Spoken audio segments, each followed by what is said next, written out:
The Cheeseboy 628 Show, starring Cheeseboy 628.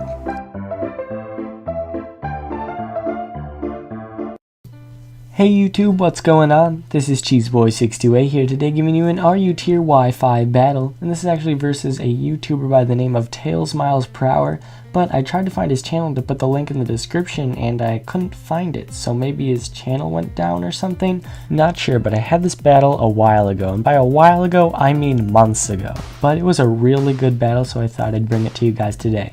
So my team is a defensive core of Amoonguss and Kabutops packed with a ton of threats, being Swords Dance Gator, Scarf Moltres, Specs Galvantula, and Bulk Up Gallade.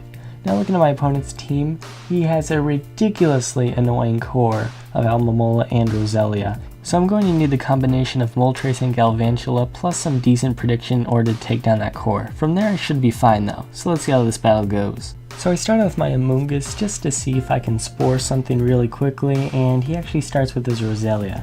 And most Roselias are pretty much support carrying spikes, so it's probably not going to carry that sleep powder, so I definitely have the opportunity to just click spore and then put something to sleep.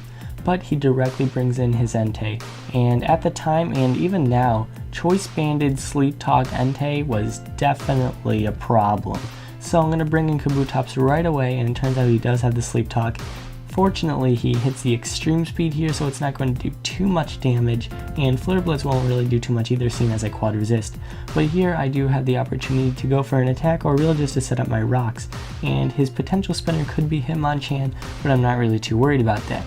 So he does have Roselia in now, and this is not a favorable matchup for me, so I'm just going to go right back to Amoonguss. I do carry the HP Fire, but I know that Roselia is a very bulky special wall, so I'm not going to have a great time against it. So he brings in an Entei right away, and he takes some rocks damage, and then after taking the HP Fire as well, he's not going to have too much health. He's probably sitting around 2/3, maybe a little bit more. But the point is, wearing down that physical threat Entei is definitely nice right now. So I can just bring in Kabutops right away. The spikes are up, and now that he goes for the Sleep Talk and gets the Flare Blitz, I pretty much have a free opportunity just to spin, because he's definitely going to be threatened out by the Waterfall or the Stone Edge. So I'm free to go for the Rapid Spin here as he brings in his Alomomola. And so I definitely don't want to stay in because I don't care the Toxic, and since I'm defensive, my hits aren't going to do anything to this massive physical wall. So I'm going to have to switch out, but Alomomola being a Wish supporter is definitely going to be annoying, because if it can get a Wish off to Roselia, I'm not going to have a great time. So I'm going to bring in Galvantula here, and the Specs Volt Switch being Stab super effective plus the Specs boost is going to easily take out that Alomomola. So he makes the simple play of going right into Roselia to eat up my Volt Switch easily, as I do diddly, and so I have the initiative now to go right into my Moltres, but Roselia is a special wall, so I don't know how well it's going to eat up this flamethrower, but I might as well try. But I know that he's going to be intimidated by that, so I'm not sure how much faith he has in his Roselia's bulk, or if he wants to go to Alomomola to take a flamethrower, so I'm just going to go for the safe Air Slash, and turns out he brings in Rhydon. And so I definitely have to switch out here. I have no reason to stay in. And he makes the nice prediction and goes for the Mega Horn on my incoming Kabutops, which does a decent chunk seeing as I'm fully physically invested. And so I'm going to take the hit alright, and the Waterfall is definitely threatening to him. So I know he's probably not going to stay in, so I go for the Stone Edge, which does a really nice chunk to that Roselia. I'm definitely going to take it out this turn, but if I miss and he goes for the Giga Drain, I'd then lose my Stealth Rocker, Spinner, Physical Wall, and Roselia would be back to substantial health. So I have to make the safe play go into Moltres. And here I'm thinking he might want to save his Roselia, so I'm going to go for the U-turn, right? No, he stays in. He's a brave man, that is for sure.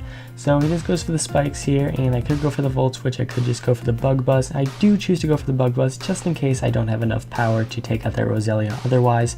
So now he's going to bring in Rhydon, and I know my switch into Kabutops is probably pretty obvious, so I'm just going to go for the Bug Buzz, do as much damage as possible. He does go for the EQ, it's going to take out my Galvantula, and it probably would have taken out my Kabutops from the range that it's at. So now I have a free switch into my Kabutops. I can choose to spin, or I can just take out this Rhydon. I am going to go for the Waterfall just to take out this Rhydon, and I think that was the better play because Spikes is just 12% residual damage on grounded pokes, so Moltres isn't even going to have a problem. So now it brings in Hitmonchan. Hitmonchan, and oddly enough he goes for the Mach Punch, not sure why compared to a Drain Punch, but nonetheless he does go for it and it almost takes me out, but it's not enough, and my Waterfall is a clean to a KO. But the thing is, he does have the Mach Punch, so he's definitely going to outspeed, and I'm going to go down. But it's not even a problem. There's only one layer of spikes up, and I'm free to go into my Moltres now. I could go for the Flamethrower, I could go for the Air Slash. I'm not having much trouble here. I'm just going to go for the Air Slash, easily take out the Hitmonchan, and now he's going to bring in his Alomomola. And I just want to see how much damage this is going to do, because I'm not entirely sure. After all, he has a physical wall, and I am a special attacker.